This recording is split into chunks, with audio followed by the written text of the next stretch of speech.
everyone. As we navigate these challenging times, I hope that all of you and your families are safe.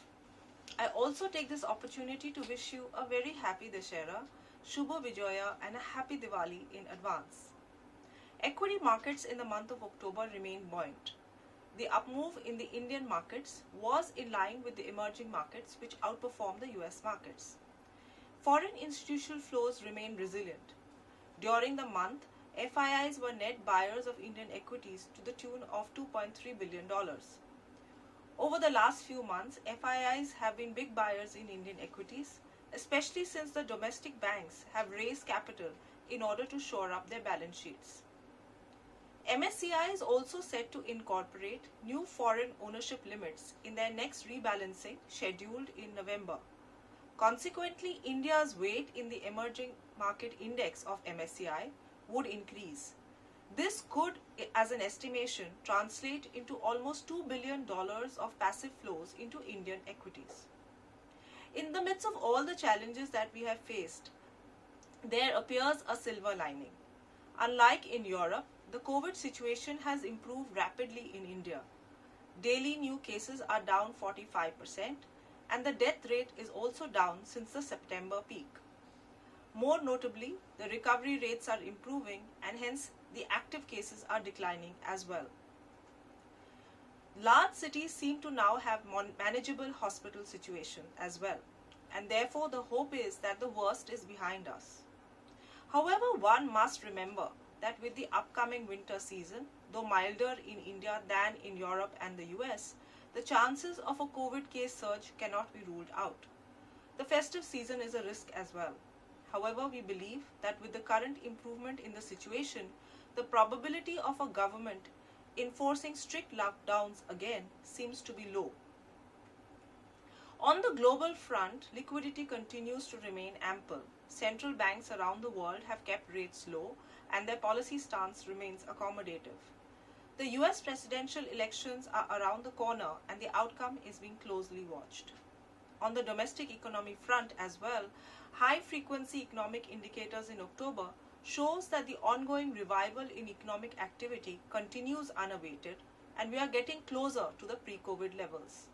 After inflecting in the last quarter, the long-term trend indicators of growth are now making deeper inroads into the recovery phase. These indicators that we track include passenger vehicle sales, mobility data, e-way bill, electricity consumption, petrol-diesel demand, GST collections, the PMI manufacturing index, to name a few. However, the trend of these indicators post the festive season needs to be watched closely as well.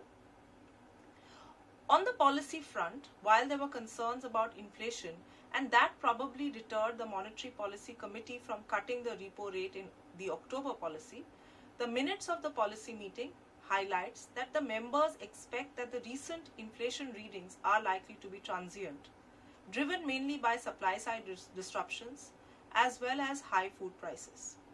We believe that the current scenario of negative real rates would continue and RBI will keep the overall policy stance as accommodative and ensure liquidity is ample in the system.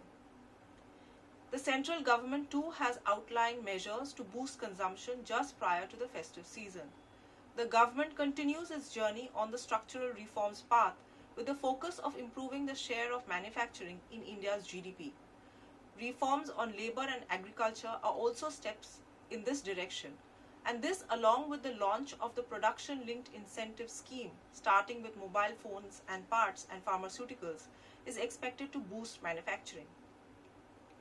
The quarterly earnings season of Q2 FY21 is also underway. Expectations were muted, however, the earnings so far have been better than expectations.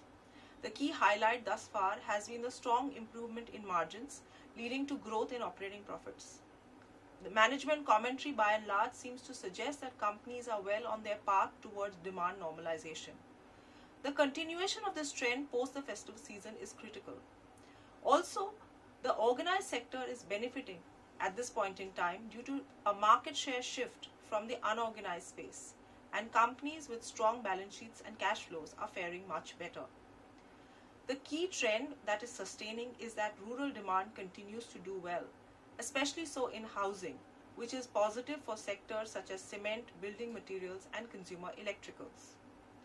In terms of valuations, while the large cap Nifty index is trading somewhat above its long-term average price to earnings multiples on a 1-year forward basis, on a price to book multiple, the valuations are not much higher than the long-term average levels. Earnings expectations are, however, factoring in a sharp revival in FY22 of a low base in FY21. With this, the future direction of the market will depend on the continuation of demand trends post the festive season and the sustained improvement in the COVID curve.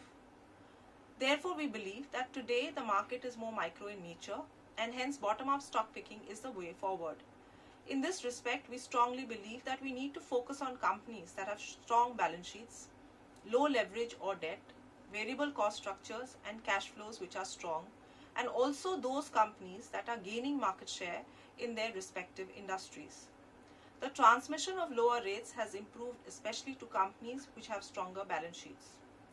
Further, while small and mid caps have risen from their March lows, they are still much lower than their January 2018 highs.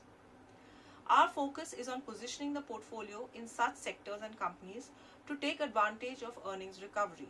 Also, we believe that FY22 should be a more normalized year for economic growth, and also therefore when the economy turns the corner and growth rate increases, we believe mid-cap companies would benefit since they are geared towards economic growth. Our belief is that bottom-up stock picking approach will be rewarded, however one would need to be patient.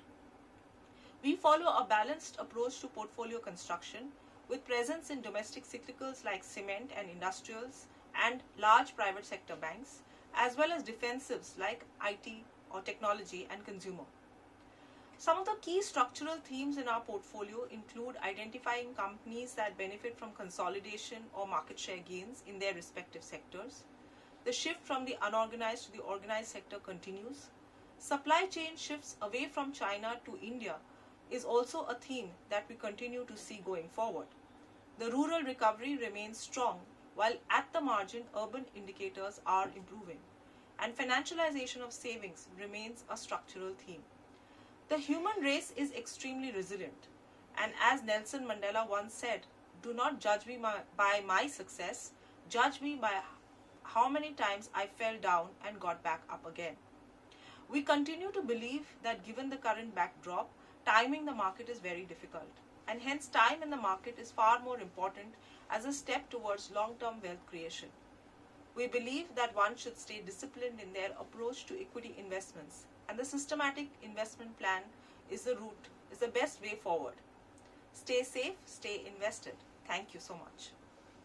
Mutual fund investments are subject to market risks. Read all scheme-related documents carefully.